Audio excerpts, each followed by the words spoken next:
Welcome to episode 12 3/4 of the Formidable Genealogist Studio, because I wanted to do another recording here with friend and colleague Alec Ferretti while I'm here at NGS in Fort Wayne, Indiana. And he is very involved in records advocacy. And that's something that I didn't realize existed back when I first started researching. I didn't realize that there were people out there in the world trying to get more records access for genealogists.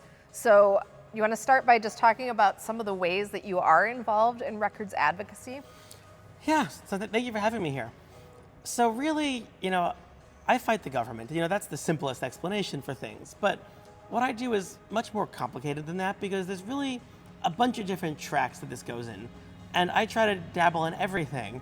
But it's really frustrating because not a lot of other genealogists are aware of or willing to dive into these fights. And, quite frankly, records access is under attack all across the world.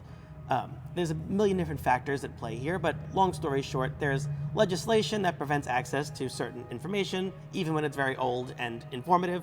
And there's just, bureaucracy and funding cuts that prevent access in other certain ways. And, there's all kinds of documentation that we as researchers would really want to access that we can't. And really, I would kind of put it in two different categories of birth, marriage, and death records at the state level, where there's always pushes to close that off. And then at the federal level, there are tons of records that are not at the National Archives. And the records that are at the National Archives are more or less accessible, with some exceptions. But there's all kinds of old historic records across federal agencies. And there's just too much bureaucracy and not enough money to get these records properly processed and accessioned at NARA. And until that happens, there's going to be millions upon millions of records about criminals and immigrants and passport holders and veterans and all kinds of things that we really should want as part of our reasonably exhaustive research, that we either aren't even aware exists because it's so inaccessible, or we're just stuck waiting 1, 2, 3, 4, 5, 6, 7 years for, because agencies are so slow to get us what we need. So really, when we have all these problems, there's essentially two different ways that we as genealogists can handle it. The first is through enforcing existing laws. So I'm a director of We Claim the Records, which is a nonprofit that sues the government. And we use public records laws to do what we can to force government agencies to give us copies of records. And you can do this on an individual scale, where you make a FOIA request for your grandmother's A file from USCIS. But you could also do it on a more institutional scale, like We Claim the Records does, and like anybody can do, where we'll make a FOIA request for example, we'll ask USCIS to export their database that indexes all 10 million of their A files. I want to have you pause right there and define those acronyms for anybody that doesn't know. An A file is an alien file. It is the record that the Immigration Naturalization Service started keeping in 1944 for every single immigrant. And then in the 2000s, the Immigration Naturalization Service became USCIS, which is the United States Citizenship and Immigration Services. It is an agency of the Department of Homeland Security. And why is the Department of Homeland Security holding on to all kinds of historic records? That's the problem. And FOIA, because some people might not be familiar with FOIA.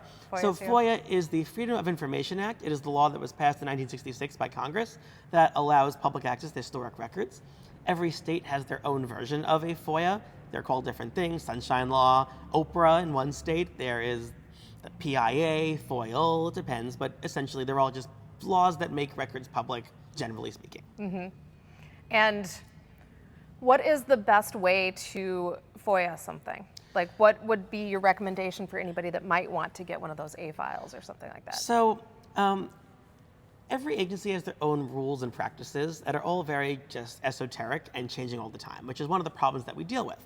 There was actually a major class action lawsuit that USCIS lost in 2020 that forced them to give immigrants their A files timely. So whereas previously they didn't have enough staff and they would often take a year, they're now getting immigrants their files in about 30 days. And we as genealogists are able to benefit from this, because when we request a deceased immigrant's A file through FOIA, we can also get it in about a month. Now, of course, in the last year and a half, there have been new changes at the agency. And there was actually an anonymous whistleblower complaint to Congress in December, where they've done all these illegal things to now stop giving out records, and they're withholding information either in whole or in part, or it's citing really bizarre exemptions. And I won't go into it now, but it's emblematic of records access everywhere. Agencies make up rules on the fly, change the system, and leave the citizens unable to get their information. Can you talk about the VA situation? Because that was an amazing record source that you found that now is not so findable. Yeah. So, if you look at every federal agency, there's going to be something they hold. But some definitely have more than others. And the most, I would say, important record set that's not yet at NARA is with the VA. Anybody who's ever seen a Civil War pension file or a Revolutionary War pension file would know that they're really, really detailed for their time. And, if you have a Civil War soldier who has a pension, it's probably the most insightful record you'll ever find about that person. Well, those pensions don't just stop after the 1800s. So the VA, when it was formed in the 1900s, started maintaining records for every single soldier's benefits. And, again, there's exceptions, but for the most part, if you serve in World War I, World War II, Korea, Vietnam, you are likely to have a file with the VA. And like these older records, these 20th century veterans files are often hundreds, if not thousands of pages long. I've gotten, they're called XC files, and I've gotten some that are over 1,000 pages long. Wow. Now, the problem with the VA historically was that their operations were so disjointed that they were barely able to even get living veterans their own files, let alone fulfill FOIA requests for 100-year-old files. They got yelled at by Congress in the early 2020s and actually got their act together. So for the first time ever, they had the infrastructure to properly respond to requests. Now, of course, they were always legally required to, but until somebody sues them and makes a court do that, it's going to be kind of haphazard. But luckily, they actually did things on their own, sort of, with Congress, with congressional oversight. And I was able to just get all these files for the first time. I got hundreds. Now, at the same time, Reclaim the Records had actually sued them a few years earlier for their database of pension files, or it's really just benefits files in general. And it's called Burls. And we got a copy of Burls through this lawsuit that we published online. It had about 18 million names, maybe 19 something. And we created this workflow that would allow individuals to query the database, find a file in here, and then through our platform, submit a free FOIA request for the veteran's full file. And in response to that, the VA got so many FOIA requests for veterans' records, they decided they don't want to do it anymore. I was one of them. I sent in a couple. Well, there were over 20,000 requests submitted. Yeah. And as much as these are public records, and that's a little bit complicated, but we'll just say for now they're public records, instead of giving out copies of the files as they have for the last 80 years, they've now essentially stopped. I actually was able to get the emails they sent out agency-wide, and there was an email sent in March 2025 that read, "If you see a FOIA request from a genealogist, please deny them. This is an example of a FOIA request from a genealogist," attachment being my letter. And this is very problematic because I view these as the most underutilized and important resource in genealogy today that is not widely accessible. Obviously the census is important, but we have that already. But of all the things that are not just like in the canon of things we do and everybody knows about, the XC files are massive. They cannot be understated. There's over 1 million cubic feet of these records. Wow. And they contain, everything documenting the veteran's life and service and benefits. And because so many of these 20th century military files burned in a fire in the 70s, as in like the personnel files that were owned by the military, the actual records of service are not really easy to come by. But these VA records are entirely unrelated, and they were stored at a different place. None of those ever burned. So for every veteran whose file burned, there's probably a file with the VA that'll have, if not a complete copy of the military file, which is not usually the case, but there'll at least be extracts of it, copies of it, photostats of it, summaries of it, all kinds of stuff. I had a cousin who was in the military, he was in the Army during World War II. He was taken prisoner at the Battle of the Bulge. His OMPF burned 50 years ago, that's long gone, but in his VA file that was, again, like 800 pages long or something, he had these psychiatric evaluations where he was interviewed by the VA doctors, and he went into a whole summary of his entire time of being taken over as a prisoner of war, being bayoneted in the cheek, being herded into a cattle car, brought to the camp, and like all of this is in the files. And the interview was in the 90s. It was actually a relatively modern piece of paper, but it's documenting something that happened 50 years earlier. That's nowhere else, probably. Yeah. And these XC files occasionally date back to the Civil War, because if there was a veteran who lived long enough to become the modern VA system, or who was often widow lived long enough, this Civil War pension could have stayed with the VA, and it's every now and then there are 1860s era records that are sitting with the VA still that the VA is now refusing to give out to anybody. Yeah. So what Reclaim the Records would like to do one day is potentially file some kind of court action about this, but that's incredibly expensive. Yeah. And we will frankly just need tens, if not hundreds of thousands of dollars to fight the VA to try to get a policy change here. And this is just one agency. There's a years-long backlog at the State Department waiting for passports. The FBI doesn't really properly search their historic indexes. Every agency that has records is, not complying with FOIA properly, either because they don't have enough money, not enough staff, or they don't want enough money or staff to do it.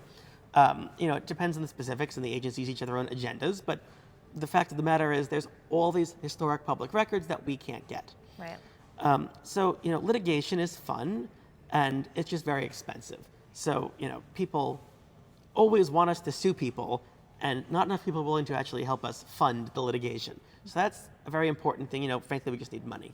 Right. But the other element of all of this is that I'm also the chair of the APG's Advocacy Committee, which we are the Association of Professional Genealogists, and I monitor all of our lobbying works around the country.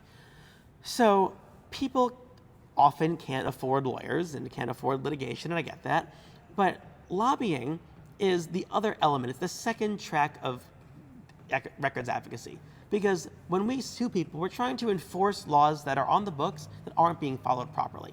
But sometimes we're trying to do the opposite. We're trying to change the laws. And this is more in the case of like the vital records restrictions that happen across the country. So, some health department will propose closing off records. So Massachusetts is doing this right now. The Massachusetts Health Department squirreled into a budget proposal a very vague provision that would essentially delegate all authority to the Department of Health to determine what vital records are public and what is not. Now, Massachusetts has had a 400-year history of everything being open. So suddenly saying, actually, these bureaucrats can just make some new policy tomorrow and that's what everything is, would be a vast change from what it's been for literally 4 centuries. So right now, APG and Reclaim the Records are working to lobby against this bill. So both organizations have submitted letters to the legislature, and we've advised our members to do the same. We had an APG chapter meeting to discuss this, and we had a whole, thing to make some meetings happen. APG will be meeting with the legislature in a couple of days, actually. And, people can do this on their own with a lot less activation energy than a lot of our other FOIA-related projects. So as much as, everything I do with FOIA, I learn myself.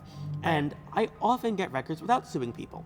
The amount of stuff I've done that's just been Alec yelling at the government, making public records requests, has been substantial. Yeah. And I really advise people to do that on their own, because there's all kinds of states with all kinds of records that you could try to FOIA yourselves. But that's complicated as much as it's possible to learn on your own.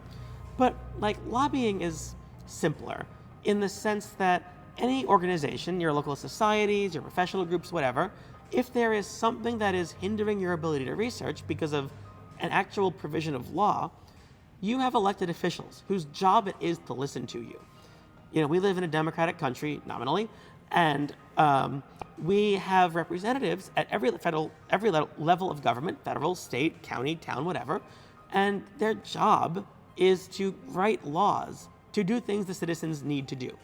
And there is very little genealogy lobbying out there, unless it's being run by me or my colleagues. Mm-hmm. So what I really want everybody to get involved in more is just identifying legislation that you need passed that could help us as a field. It's often opening up vital records access, but isn't necessarily that. One thing I'm working on right now is getting access to mental health records. There's all kinds of people who were institutionalized 100 years ago, where there's really, really, really old hospital records are just closed off via statute and have been for a long time.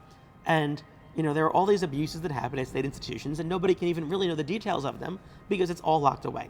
And there have been movements in a bunch of states to open up access. Massachusetts actually just opened up the mental health records. I'm working on a bill in New York that would do the exact same thing. Mm-hmm. In these cases, there's always some kind of privacy protections that we would factor in. But at least for the really, really old stuff, we can make this available. But it requires legislation. And that's as simple as talking to your legislators and getting a group together of people who are knowledgeable about the issue and understand how the records work and what exists and what you need and what the other competing factors are, such as the privacy interests, and proposing legislation. Obviously, you need to get your elected officials to care about it and actually push it through, which is hard. And I don't want to say you can just have a phone call and make this happen, but all lobbying is just talking to people and making connections. And, APG is doing that, Reclaim the Records is doing it, and you can do that too. And if you live if you're in a place where there's a smaller legislature, if this is a county issue or you're in a small state, that there's not tons of vested interests happening, it's even more plausible. If your issue is that your county courthouse isn't, open enough, you could, obviously, you need to allocate funding to open it longer, but that's the thing. You talk to your local officials about that, and they every year, every county gives a budget to the courthouse or however it operates. And this is a thing that can be modified. Honestly, I'd imagine courthouse budgets are often done at the state level, but you get the idea. And people just need to not be afraid. So many times people are like, Alec, help me, save the day. And I can't do that. Reclaim the Records is a couple of volunteers. APG is a couple of volunteers. Yep. But there's 10 people who are doing things and everybody else who has things they want. But the secret is that we all have to learn to do this stuff ourselves. Don't just sit around and complain about it. Take action. I'm also curious, how do these things get on your radar? You've mentioned the Massachusetts bill. How do you find out about this stuff to know what to act on? So obviously it depends.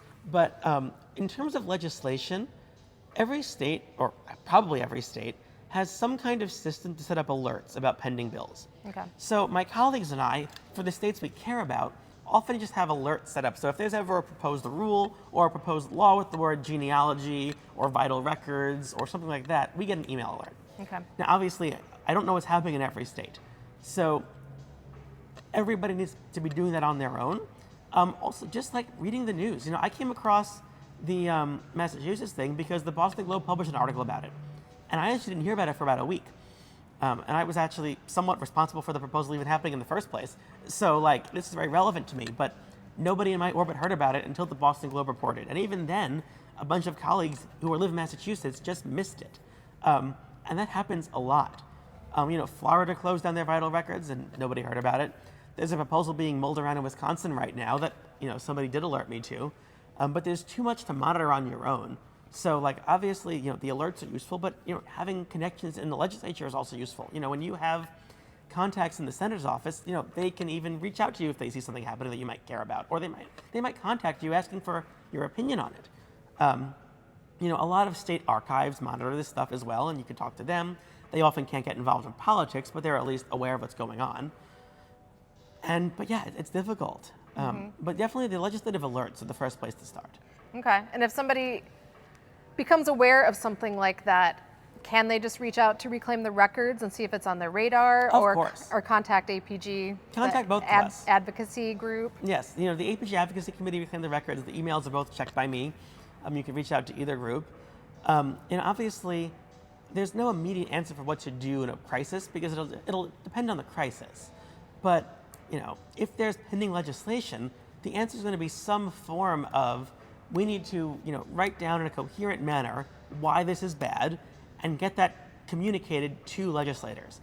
And we need to get communicated to genealogists as well so they can properly talk to their own representatives and kind of flood the zone with just, wide opposition to something with coherent reasons about why it's bad. One last question for you. What prompted you to get involved in this? What was the impetus for you going down this avenue that makes you angry? So my villain origin story dates to my 15th birthday. Okay. My mom agreed to take me into the city, New York City, for my birthday. We were going to go to the municipal archives, and we were going to get copies of all the vital records that I wanted for the family. And when we got there, we learned that there was an arbitrary no photocopies rule, and they made you pay for a certified copy of the record. Now, in the New York City archives, every record besides birth, marriage, and death records, you can copy for 25 cents a page. But the archives decided they want their revenue, so they will not allow anybody to make a 25-cent photocopy. So it was like a $6 fee, and my mom would only let me get one record. So I anticipated getting 50 or 100 documents that day, but as I every only got child one. dreams of. Right. Every 15-year-old boy sits outside of his window dreaming of death certificates, and I was deprived of that. And it was all because of the municipal archives. Now, the municipal archives is actually the entity that started Reclaim the Records, not because of me, But our founder, Brooke Gans, lives out in California and was similarly mad at them for having restrictive rules. And she, on her own, just hired a lawyer and sued them and won and eventually became a nonprofit. But it's the shared hatred of New York City government that has disallowed access to genealogists for the sake of misguided privacy notions from 100 years ago or just plain old rent seeking that has made me have the wrath that I do. Awesome. Well, thanks for teaching us and keep up the amazing work. Thank you for having me. Yep.